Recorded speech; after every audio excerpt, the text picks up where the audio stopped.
Seguimos en Mil Voces, buitres y deuda externa, el debate. Tengo aquí a Mario Cafiero, Fernanda Reyes, el diputado Santín del Radicalismo, Fernanda Vallejo de la Gran Macro. Gracias por estar acá. Si les parece, arranco con Mario Cafiero. Me decías que era un gran día. Está jugando San Lorenzo, va 0-0, le aviso a los que nos están mirando de paso. Y alguna cosa más pasó hoy. Sí, bueno, lo de San Lorenzo es importante. Por primera vez estamos en la final. Bueno, también en el fútbol, después de lo de Grondona... Se acabó la dinastía Grondona, por lo menos. Un cambio. Y después de lo de Griesa de hoy, yo creo que el capítulo de deuda externa argentina entra en otra instancia. ¿Cómo es eso? Bueno, porque creo que está muy claro el desatino, la barbarie, la cosa absolutamente irracional de que un juez extranjero disponga de decisiones que afectan a la política económica de un país. Cualquiera sea su política, te guste el gobierno o no te guste, un juez no puede, extranjero, tomar las decisiones que se han tomado y llevar a la Argentina a esta situación tan complicada, ¿no? Porque, bueno, el problema es que todo el esfuerzo que se hizo durante estos años para regularizar la deuda, hoy aparece frustrado porque, bueno, la Argentina entra en esta suerte de default no sé qué, pero en definitiva es una situación que te impide normalizar tu situación financiera, cosa que hiciste un enorme esfuerzo. La presidenta dijo que ella es la pagadora serial más grande de la historia argentina, porque pagó 175.000 millones de dólares y no se normalizó la deuda. Por eso creo que dicen que de las derrotas se aprende y solo de las derrotas se aprende. Y yo creo que hoy hay una derrota grande en la Argentina, porque no puede resolver una situación. Y tenemos que tratar de aprender a ver si podemos de acá en adelante buscar otra salida a esta cuestión, ¿no? Nosotros hemos planteado siempre la auditoría de la deuda. Antes de renegociar, antes de reestructurar, antes de hacer una auditoría. Yo la verdad que me siento también fracasado porque yo era diputado y traté de que cuando subía el gobierno de Kirchner, yo no era kirchnerista, nunca estuve en el kirchnerismo, pero como diputado de la oposición quise que no se equivocaran o que tomara por lo menos una cuestión importante, que eran los bonos que judicialmente estaban siendo investigados, no reestructurarlos. Fíjate qué lástima, el bono del NML es un bono del megacanje, hecho a partir de un ilícito, o sea, en realidad... el señor Singer está digamos, usando un delito con el cual se construyó ese bono para extorsionar a la Argentina. Y entonces, seguiremos insistiendo en la necesidad de la auditoría, pero la auditoría no es solo saber cuánto se debe, sino saber cómo se debe. Y esto de deber habiendo prorrogado la jurisdicción, nosotros sostenemos que es absolutamente inconstitucional, es nulo de nulidad absoluta y le pedimos a la justicia argentina, que creo que hoy es el último resorte que nos queda, que se pronuncie alrededor de esto, a ver si podemos empezar a enderezar esta cuestión. Fernanda.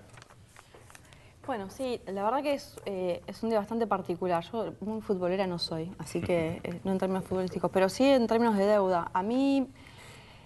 ¿Qué pasó con la posición de Kicillof recién diciendo que no era default, pero sí era default, que se pagaba, que no se pagaba, y ahora la posibilidad de que negocien el sector privado, o sea, esta compra de la deuda?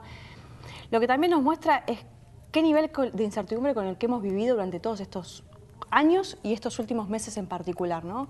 Yo recién me preguntaba quiénes perdieron y quiénes están ganando en este proceso de idas y vueltas, de renegociación y negociación.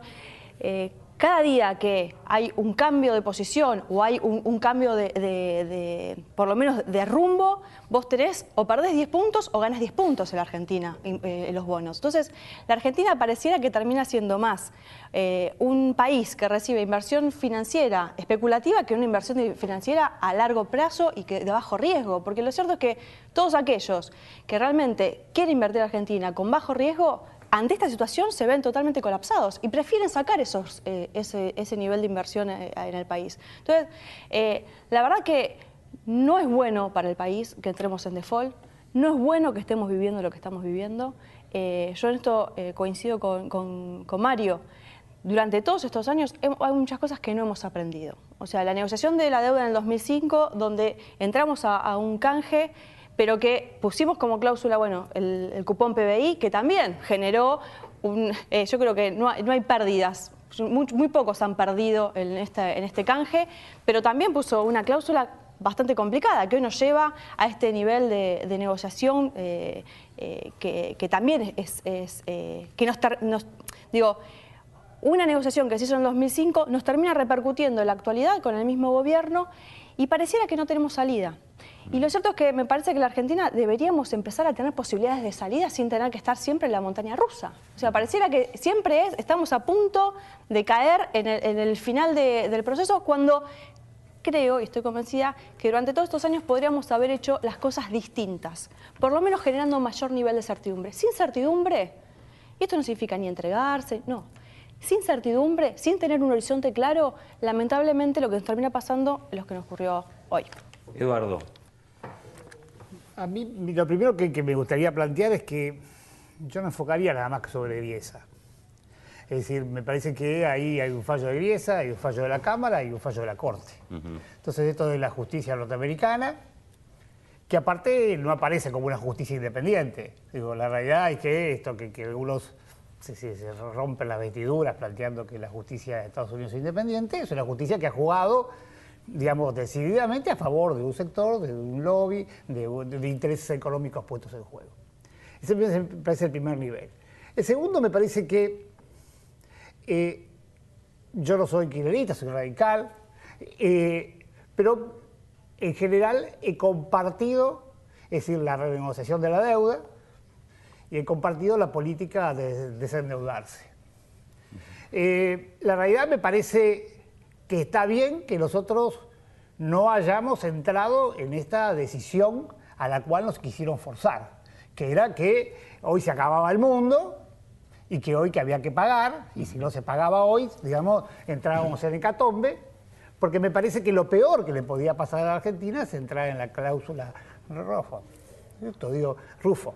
Es decir, este mecanismo que nos multiplicaba la deuda por miles. Es decir, si el megacanje fue, digamos, una situación de características escandalosas, es decir, esto era multiplicar por varias veces el megacanje. Entonces digo, desde este lugar me parece que está bien que la Argentina por lo menos haya resistido esta presión. Es decir, seguramente en enero tendremos que seguir. Digo, pero esto de las deudas, digamos que los argentinos tenemos que asumirlo, a veces algunos temas como tema de Estado, es decir, y que tienen que salir del debate partidario, porque la deuda no es de este gobierno. En realidad, como decía Mario, es una pelota que viene, digamos, desde hace años, que nadie la revisa, digamos, que se sigue dando vuelta. Bueno, pero digo que los argentinos tenemos, digamos, convivimos con ella y tenemos que ir resolviéndola, porque hoy escuchaba a un periodista decir, bueno, nosotros nos enojamos de lo que hacen en el mundo. Digo, la realidad es que como intentamos jugar en el mundo, porque si no jugaríamos el campeonato local nada más, es decir, bueno, tenemos que aceptar los jueces que lo pone la FIFA. Digo, es decir, a veces nos gusta como decidió, como resolvió el partido de la final o no, pero porque aceptamos jugar en esa regla de juego. Como queremos jugar en esa regla de juego, bueno, digamos, tenemos que hacer todas las cosas necesarias para seguir jugando en esos lugares, en esos campeonatos, pero digo, la realidad es que hay que comportarse de determinada forma. Y esto me parece que los argentinos hay temas que tenemos que sacarlos de la disputa. Y este es un tema, es decir, que me parece muy interesante lo que plantea Mario, pero digo, la realidad es que hoy estamos en un conflicto y tenemos que intentar resolverlo todos juntos. Leí ahí su proyecto, en un ratito lo hablamos, que era que el Congreso trate y que le pida a la Corte de los Estados Unidos, digamos, la reapertura, por lo menos, o que la revisión del fallo de Griesa. Porque a mí me parece que la realidad es que me parece que nos tenemos que comprometer todos en esto. Es decir, que no es digamos, así como los organismos internacionales, es decir, jugaron abiertamente a favor de la Argentina, me parece que, digamos, en la cosa local, es decir, esto no nos pasó. Y bueno, digo, la realidad me parece que este debate es un debate que la Argentina tiene que dar y tenemos que resolverlo entre todos. Fernanda. No, la verdad primero celebrar acá las palabras del compañero correligionario, que no tengo el gusto de conocer personalmente, pero me parece bueno rescatar estas posiciones cuando uno está en diferentes lugares en la política y podemos asumir una cuestión que efectivamente coincido, es una cuestión que es de los argentinos, que no es de un gobierno o de un sector. Y la verdad es que para mí lo principal que tengo para rescatar en este momento, a pocas horas de la conferencia del ministro, en el marco de una situación compleja, es efectivamente el sostenimiento, la firmeza y la dignidad de la posición argentina, que me parece es un dato inédito en la historia de las negociaciones de la deuda externa de la Argentina. La verdad es que tenemos un derrotero donde cada vez que la Argentina fue a negociar cuestiones vinculadas con la deuda, volvimos con un vuelto como el del megacanje o el del blindaje, o cada uno de estos paquetes que fueron incrementando y abultando la pesada mochila de la deuda externa en la Argentina. O sea que no solamente es el primer gobierno que agarra esa mochila pesada y la va descargando de los ladrillos de plomo que habían ido metiendo las gestiones anteriores, sino que además sostiene con firmeza y con dignidad esta posición que tiene que defender claramente, tiene que ver con defender el interés de los 40 millones de argentinos. Justamente por todo lo contrario a lo que decía Fernanda, que me parece que tiene un análisis bastante equivocado de lo que ha sucedido en la Argentina a lo largo de los últimos años. En la Argentina se ha construido previsibilidad, se ha construido una previsibilidad que tiene que ver con la puesta en marcha de los motores del crecimiento de la economía, con un horizonte para que efectivamente las inversiones vengan a volcarse en la Argentina. De esta forma se han recuperado sectores estratégicos, se han recuperado capacidades científico-tecnológicas, se ha integrado territorial espacialmente al país, se han vuelto viables las provincias que nos decía el neoliberalismo que eran inviables, y ciertamente no hace falta irse muy lejos. Las visitas de Putin y de Xi Jinping hace poquitas semanas ratificando la relación estratégica, pero además firmando decenas de convenios de inversión en sectores estratégicos en el país, dan cuenta de eso. Y para no quedarnos con mis palabras o mis impresiones, tengo por acá algo que decía David Martínez, el titular de FinTech, en una nota que publica La Nación, que me parece que es muy, muy elocuente respecto del proceso inversor en la Argentina.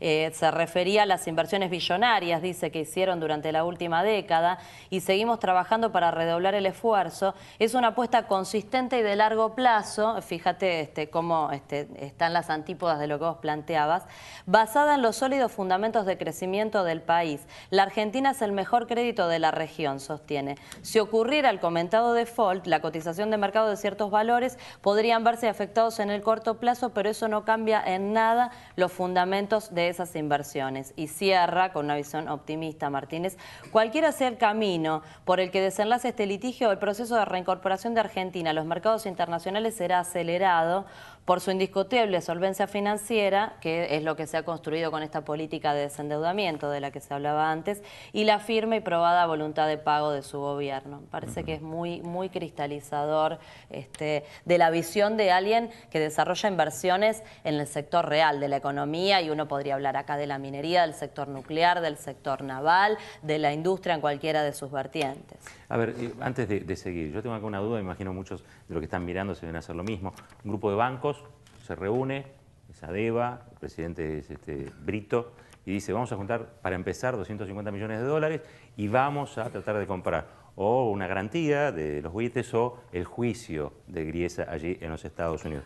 A mí particularmente, digamos, que haya un grupo de banqueros que dice: nos juntamos alegremente y juntamos este dinero, y que obtengan poco o mucho a cambio, digamos, no me queda claro este gesto patriótico de un sector que habitualmente, y esto lo tengo que decir, y no quiero que lo compartan ustedes, pero lo digo yo, un sector que habitualmente no tiene posturas muy nacionales. No sé cómo lo ves vos, Mario. Bueno, están tratando de salvar el negocio. El sector financiero fue el que más ganancias súper extraordinarias tuvo, precisamente porque esas ganancias provienen de la tenencia de títulos de la deuda argentina. O sea, tratando de salvar su negocio. Lógico. Los bancos no ganan plata acá prestando la inversión. No. Sabemos que el gran negocio de la banca es especular con los títulos argentinos. Me extraña que una economista supuestamente nacional y popular base su diagnóstico en lo que es un especulador y un buitre encubierto, como es este señor Martínez, de un hedge fund, que hay tanto. Es decir, yo creo que estemos en manos de los consejos de los especuladores y de la patria financiera nos tiene que llamar la atención en el grado de debilidad en que nos encontramos. Grado de debilidad que se refleja, yo coincido en que Kicillof seguramente quiso arreglar y no pudo, y es menos mal que no avanzó en complicarnos más la vida a todos los argentinos. Pero ojo que Kicillof viene cumpliendo lo que se llamó la ruta vudú, es decir, Hace 2 años el gobierno se dio cuenta que venían los fallos de Griesa en contra e intentó un acercamiento con los Estados Unidos y empezó una serie de concesiones. Pagó todos los juicios del CIADI, $1.000 millones. Reconoció la indemnización de más de $10.000 millones a Repsol, después de haber dicho que Repsol era lo que era, ¿no? Una empresa que había vaciado a la Argentina. Reconoció la deuda con el Club de París, buena parte de la deuda contraída por la dictadura militar, o sea, una deuda absolutamente odiosa y además con intereses muy por encima de los que se podían haber pactado. Y entregó a Chevron, que es la empresa insignia petrolera norteamericana. Justamente vos comentabas qué comentario este del Bank of America. Y claro, el Bank of America es de la familia Rockefeller, que es la dueña de Chevron, a la cual le dieron, de la vaca muerta, le dieron la parte más linda, el lomo. Yo hice las cuentas del proyecto de inversión de vaca muerta de Chevron, y Chevron se va a llevar de la Argentina $17.000 millones. Entonces sumo $17.000 millones de vaca muerta, 10.000 del Club de París, 10.000 de Repsol. Digo, el acercamiento para buscar un fallo favorable de la Corte norteamericana nos costó $37.000 millones. Bueno, la verdad que nos podríamos haber ahorrado eso. Fernanda. Sí, a ver, cuando yo digo que durante estos años no hemos generado la certidumbre suficiente, también, y en esta cuestión de estar constantemente en una montaña rusa que subimos y bajamos, nos termina llevando a estas decisiones. El hecho de que en su momento fue la épica de la estatización de YPF, después terminó siendo la entrega, el pago a Repsol por muchísimo más dinero del que efectivamente le debíamos, sin contabilizar los pasivos ambientales que dejó YPF, que dejó Repsol, y encima con un acuerdo con Chevron, y ahora entregando vaca muerta. Que es verdad, ingresaron inversiones de la minería, de la mega minería a cielo abierto en la Argentina, o sea, con un modelo totalmente extractivista. Y cuando digo extractivista, digo que se llevan nuestros recursos naturales sin ningún tipo de control. En la Argentina no sabemos cuáles son los acuíferos que están debajo de vaca muerta y si eso puede llegar a afectar o no las aguas subterráneas. Esto no hay informes de impacto ambiental. Cuando tenemos la explotación de la mega minería a cielo abierto en las provincias, muchas de ellas empobrecidas por la misma política de no desarrollar allí las economías que están en la región. Bueno, esto implica un modelo de país, o la sojización, el avance del monocultivo de soja también en la Argentina. Cuando vos tenés, por ahí lo que sí fueron previsibles fueron para ese tipo de modelo extractivo y esas grandes empresas y corporaciones que vieron un buen lugar donde invertir. Lo cierto es que yo quisiera un país que fuera previsible, por lo menos en el medio y largo plazo, que me dé primero una producción diversificada y sobre todas las cosas, que no entren en nuestros recursos naturales. Con respecto a los bancos, la verdad que yo no creo que sea la gran patriada de los bancos lo que están haciendo, sino que están cuidando, obviamente, sus propios bolsillos. Recordemos que estos bancos están hoy, tienen en sus carteras bonos del canje y que obviamente no les viene nada bien que haya un default y que no cobren esos recursos. Entonces, por lo tanto, entran en una negociación donde seguramente deben buscar la manera de cobrar eso en el medio y largo plazo. Y hay que ver una cosa, y esto sí me parece que es una alerta.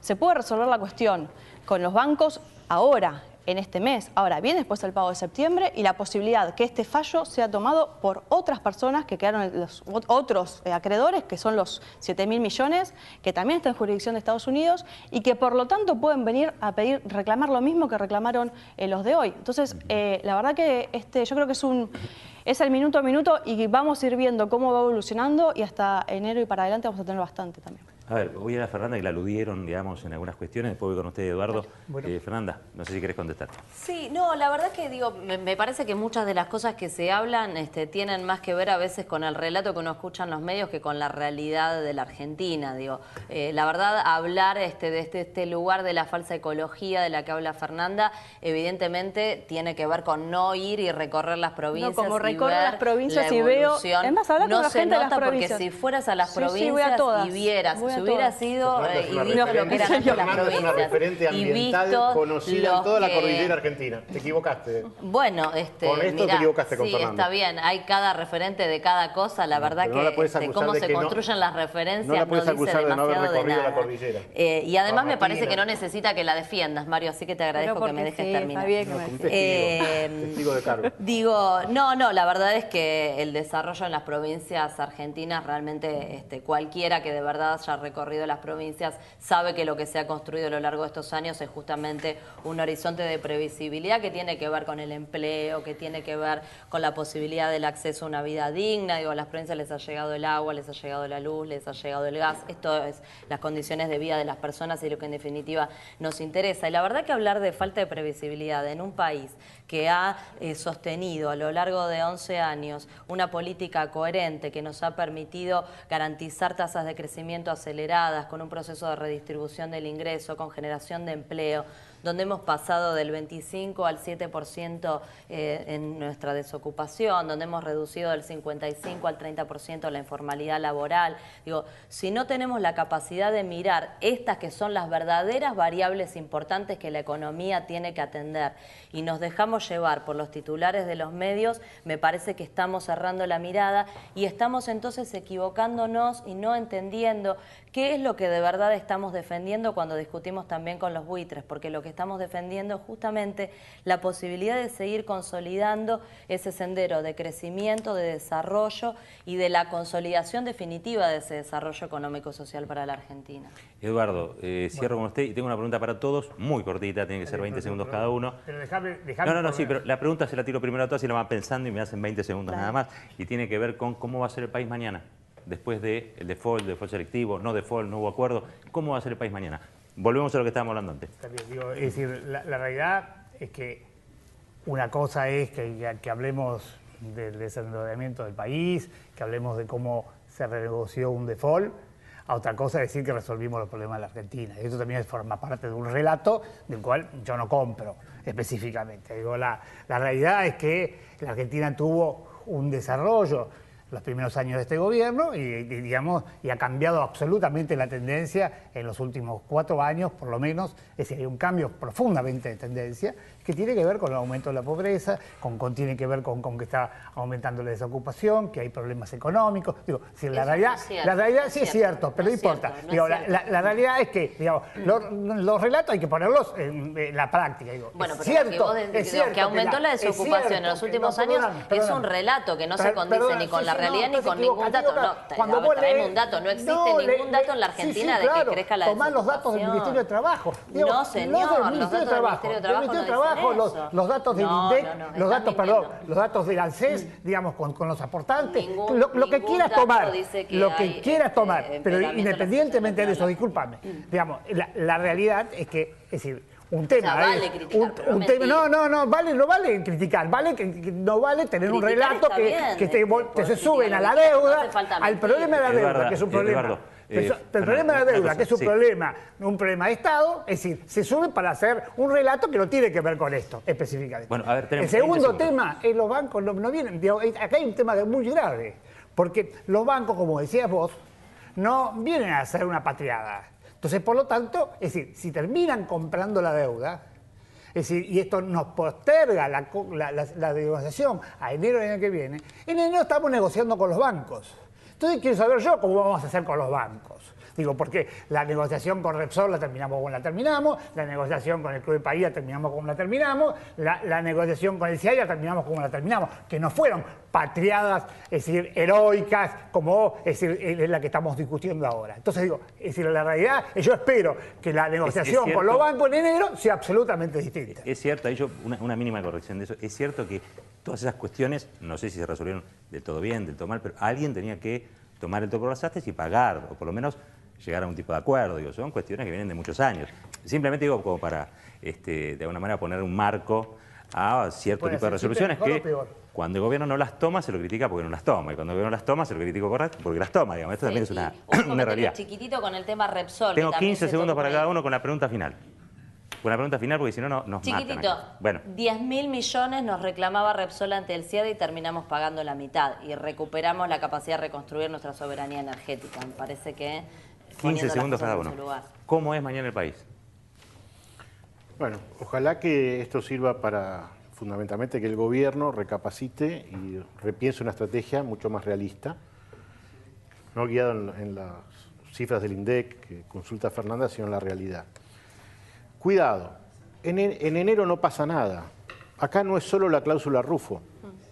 Acá hay un conjunto de 3 cláusulas, la Rufo, la MFCC y la propia ley Cerrojo, que le dan a los hold-in una serie de prerrogativas por las cuales pueden cuestionar siempre cualquier arreglo que se haga con los holdouts.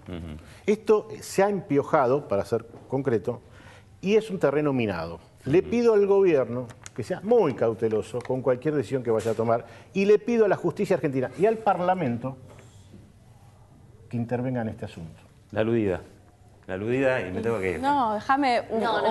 Bueno, pero así hacemos esto. Sí, no, digo, la verdad es que desmitificando un poco todas estas cuestiones, digo, que buscan instalar zozobra, temor, que la verdad están más de la mano con la estrategia de lobby de los buitres que con la realidad argentina.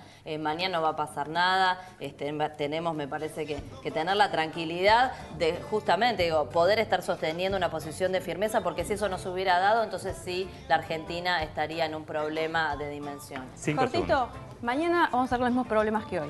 Inflación, vamos a tener problemas con el salario y también una cuestión no menor. El salario real en la Argentina este año va a ser seguramente 10 puntos menos. O sea que si no resolvemos los problemas de hoy, por más que tengamos default, la Argentina va a seguir mal. Me tengo que ir porque nos matan. Mañana vamos a estar como hoy, como dice... Muchas gracias por estar acá. Igual. Este es un programa que los escucha, los respeta. No tenemos minuto a minuto, así que no hay show. Ustedes lo vieron. Así que gracias por estar acá. Gracias. Nosotros nos despedimos hasta la semana que viene. Esto ha sido todo por hoy aquí en Mil Voces. Como siempre digo al final, chau, que no se corte.